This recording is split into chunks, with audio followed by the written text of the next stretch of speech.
একসাথে থেকেও একা লাগছে।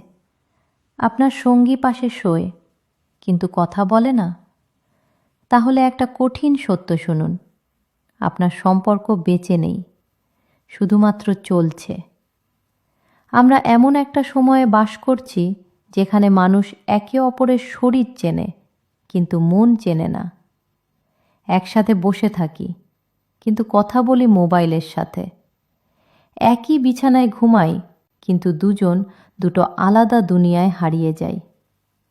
এই যে নীরবতা, এটাই আজকের সম্পর্কের সবচেয়ে বড় সমস্যা। নিজেকে একটা প্রশ্ন করুন, শেষ কবে আপনি আপনার প্রিয় মানুষটার সাথে মন খুলে কথা বলেছেন? শুধু খেয়েছো, কি করছো? না, সত্যি করে জিজ্ঞেস করেছেন, তুমি কেমন আছো?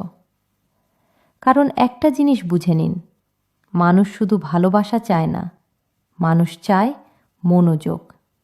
কেউ তার কথা মন দিয়ে শুনুক, কেউ তাকে গুরুত্ব দিক।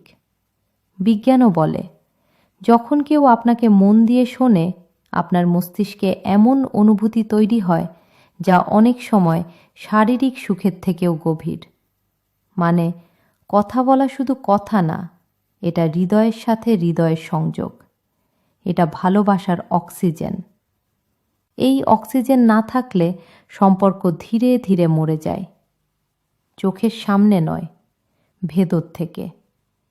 এক সময় এমন হয়, দুজন মানুষ একসাথে থাকে কিন্তু দুজনেই একা।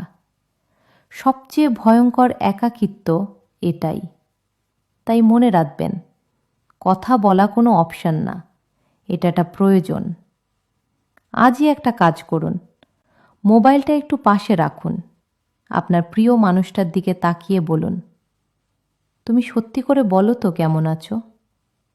বিশ্বাস করুন, এই একটা প্রশ্ন অনেক ভাঙা সম্পর্ককে আবার বাঁচাতে পারে। আপনাদের কাছে প্রশ্ন, সম্পর্ক ভাঙার সবচেয়ে বড় কারণ কি? নীরবতা, অবহেলা, না বলা কথা। কমেন্টে লিখুন।